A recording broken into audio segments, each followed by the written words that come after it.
as a snakeskin jacket. And for me, it's a symbol of my individuality and my belief in personal freedom.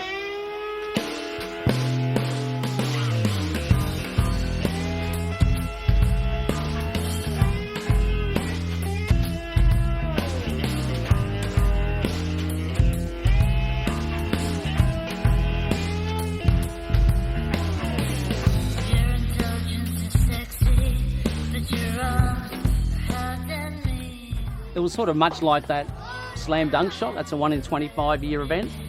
You've got to have the speed, the line, the feel, you know where the breaks are.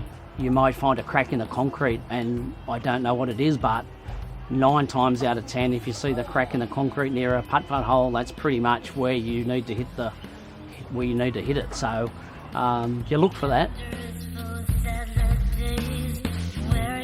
When you go to different courses, you talk to the other pros, they'll show you how to play the holes.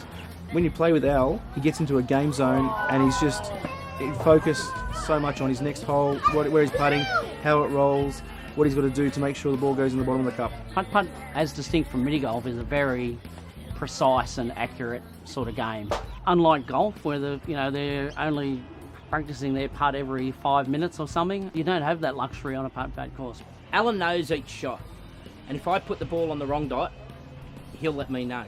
Because every 20 seconds or 30 seconds, you're lining up your next putt. People might give me a bit of flack for being a professional mini golfer, but I usually reply with, what are you a national champion at, and what are you a world record holder at? And I've earned something like about $45,000 playing this game.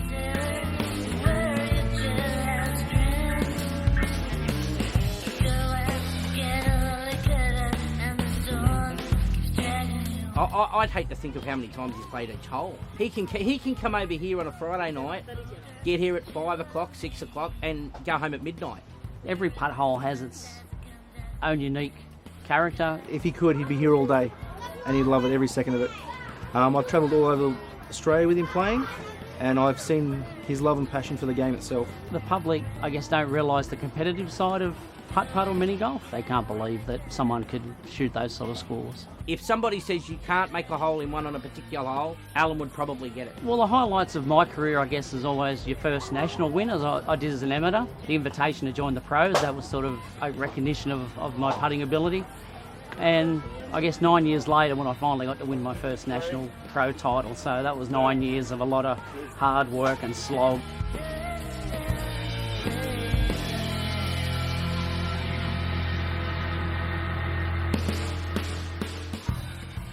Chase is my son. When he was 3, he got diagnosed with type 1 diabetes, so he's insulin dependent. And about 18 months ago, he got diagnosed with a very rare muscle tumour, cancer. He's been through intensive chemo of about 35 weeks and 23 days of radiation. Alan called me a few months, probably early in the year, and said he'd found a cause that he wants to support, and he wants to do a record to raise money for charity and set a record for, because he loves his name, he loves it all. Having seen how many children end up in the Westmead Children's Hospital, I thought I could do something to make all their lives just that little bit easier. The record attempt was called Chasing Aces. Alan had a dream of breaking this world record of how many aces he could get in 24 hours. After 3 months of preparation, on the 16th of September 2012, we finally got everyone together, support crew, 30 odd people, some IT gurus, and played putt-putt for almost 24 hours. We had shirt changes of each sponsor every hour.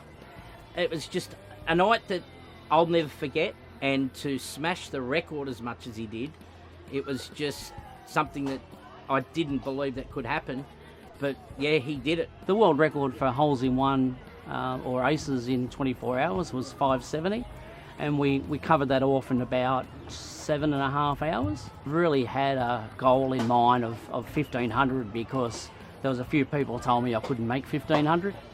People really shouldn't tell me I can't do things. So yeah, after 22.5 hours, we had the 1,500 and so in the bag. If it wasn't for Alan being there for Chase more than anything, I don't know what we would have done. Just whenever we needed to get to the hospital, he was always there. When I couldn't be around, or through scans and whatnot, he he was there if we needed a helping hand. At the end of all that, the putting was pretty much the easy part. We then had to collect all our money, and at the end of it, we come up with a nice total of in excess of $9,000. And then we presented that cheque to the oncology unit at the Westmead Children's Hospital, which was a very, very proud moment. He loves trick shots. He loves inventing new trick shots with which you would not think is possible, but then Alan can make it happen.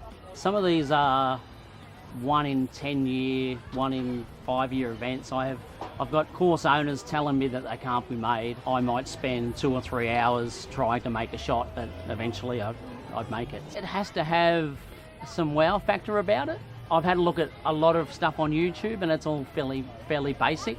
So a lot of, I guess, amateurs out there are having a crack at them. When I started playing, I set myself a couple of goals, and one was to win the national championship, and the other goal I have is not winning in America, but certainly being able to run in the money and compete well in America. So I've played there once and did fair, but I'd really like to have another crack at, you know, making a mark over there. So he does have his own little language. make a shot front door, Go, roll, and get lucky is one of mine. and then you might hear Alan say, Make it back door. How many's that? That's 4. Work back door, work back door, work back.